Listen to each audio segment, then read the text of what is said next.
How we doing, Bruins fans? Welcome into another episode number 10 of the UCLA Bruins Insider Podcast on Sports Illustrated. I'm your host, Tom Cavanaugh, and today we're going to take a look at a few different sports, as always.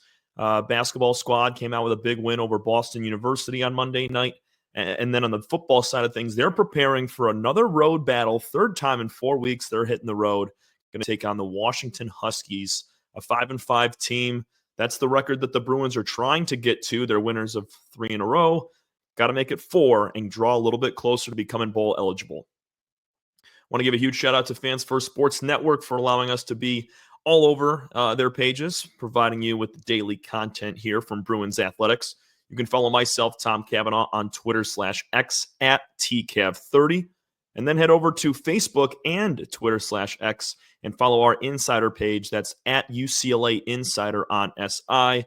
And hit your search bar, type in UCLA Bruins on SI to get all of our content from all of our amazing writers. Having about a dozen or so stories coming out a day. So, I mean, if you're hungry for some Bruins content over the different sports, that's your place to go to. So we'll kick it off, start on the basketball side here. Huge win. We recapped it yesterday. This Bruins team was able to get right after that upset loss to New Mexico. They win by 31 points, 71-40 over Boston U. And that was a game that, I mean, they took care of business. We pretty much hit on everything. A couple of the big guys that had good games. Eric Daly Jr., Lazar Stefanovic, both those guys, 13 points apiece. Sebastian Mack had a dozen. But what I really want to talk about here today specifically about this game is the post-game comments from head coach Mick Cronin. This is Cronin's deepest team that he's had in 6 full years as the head coach of the Bruins. Now, he is an old-school coach. It's sort of like your Tom Izzo types, your Roy Williams, kind of that dying breed of the hard-nosed coaches that are really going to push their guys and, really value the physical, effort side of the game. So that's, boxing out, rebounding, diving on the floor for loose balls, the high intensity defense, that sort of thing, which can go underappreciated more so in this new age game of basketball. I mean, I'm right there with Cronin and the Izzos of the world. I think that is the most important piece to really draw a team together and become one unit. But he spoke after and was very pleased with his team's response because, I mean, he even mentioned it. He got into them during practice. They lost on Friday, had Saturday and Sunday to get right, had a couple of days of practice there where I guarantee you Cronin grilled them. Not with his words, but with the practice intensity and what they did over those 2 days to get ready for Boston. So Cronin, I mean, he was stated saying this. I know the score didn't indicate it, but I thought they were physical. They played really hard tonight. They've been dealing with some injuries.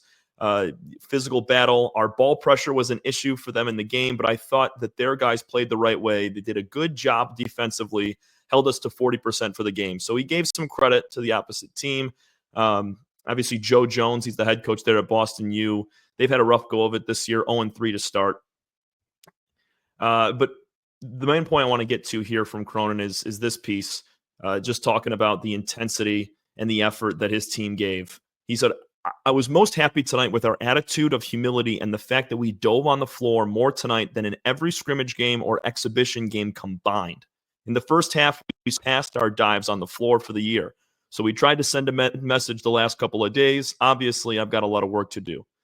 Now, he's always going to say that he's got a lot of work to do. He's a very humble coach, and he always wants his team to get better. But that's a great sign for this team, not only to play harder, but to respond immediately after your coach really gets into you and says, hey, guys, we got to step it up. Our intensity's got to be better. We got to be on the floor for those 50-50 loose balls. And they picked it up immediately in the very next contest. This kind of brings me to my next point of an immediate response from Sebastian Mack.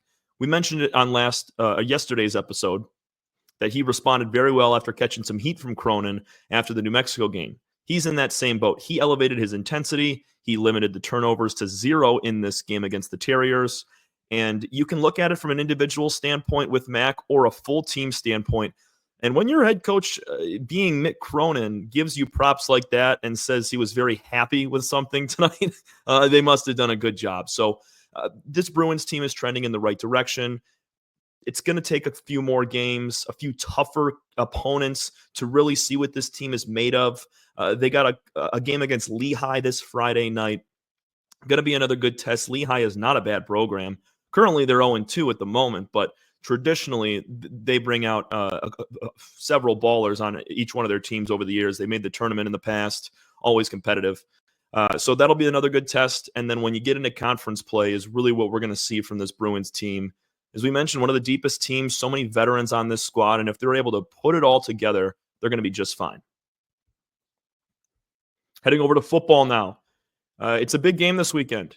On the road, you're playing the Washington Huskies, a team that is 5-1 at home. Today, we're going to specifically look at the offensive side of the ball. Tomorrow, we'll look at defense.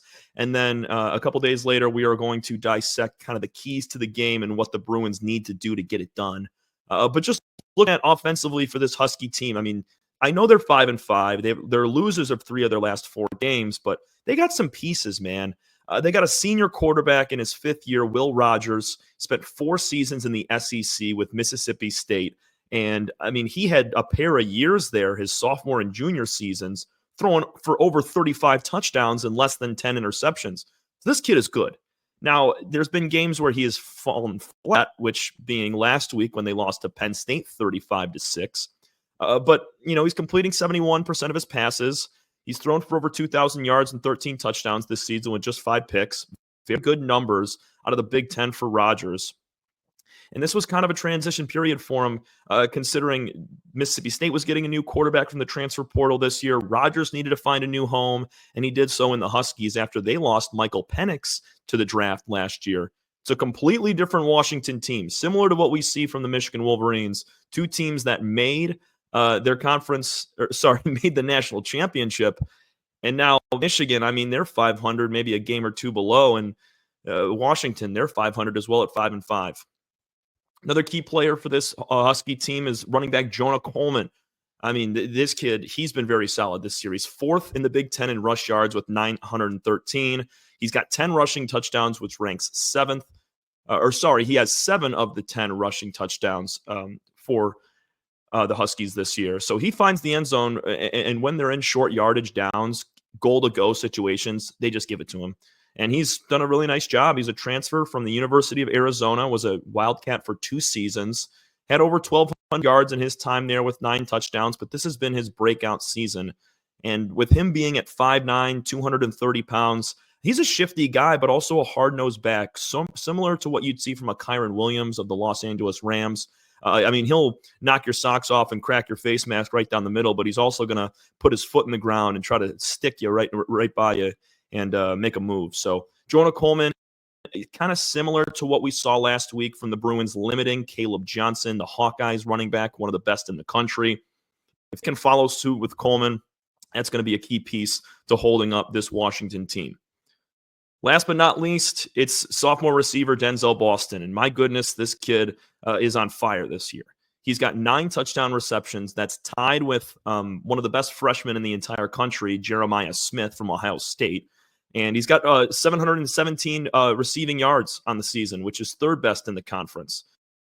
55 catches. Boston is the go-to target. Rodgers and Boston it's in sync every single week. They do a great job together. So, I mean, Denzel, he'll probably have at least 4 or 5 catches in this game. We saw last week against Iowa. I mean, they were the worst passing team in the entire Big Ten. So this will be a little bit different. I mean, Washington's going to have some sort of passing attack, and it's going to be on those DBs and that quarterback pressure from the edges of the Bruins to really speed up Will Rogers and make it tougher for Boston to get open. Because you leave that kid 2 or 3 seconds in the pocket, Denzel Boston's going to find an open space, and he's going to catch it for a chunk yardage. So offensively, those are the 3. I mean, usually your quarterback, running back, and top receiver are the guys to watch out for.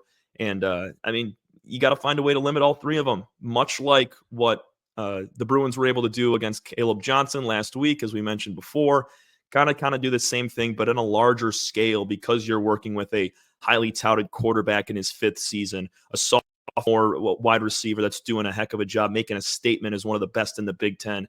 And then a transfer running back who also has a myriad of experience in college football, having his best season so far as well. That's going to do it for us here on the UCLA Bruins Insider Podcast on Sports Illustrated. Huge game for the Bruins this weekend. The basketball squad taking on Lehigh, looking to continue to improve several of the aspects, the issues that they have had over the last game or so, and they're trying to put it into works here and get a dub over Lehigh. And then for the football squad, they're going to be looking for their fourth straight win, get to 500, and if you win this game, you get to 5-5. The magic number is now down to 1 with 2 games left to play. You win this game, you got USC and Fresno State. You win one of those 2, you're going bowling. Thanks so much, everybody. This is Tom Cavanaugh saying so long. We will see you again tomorrow here on the UCLA Bruins Insider Pod.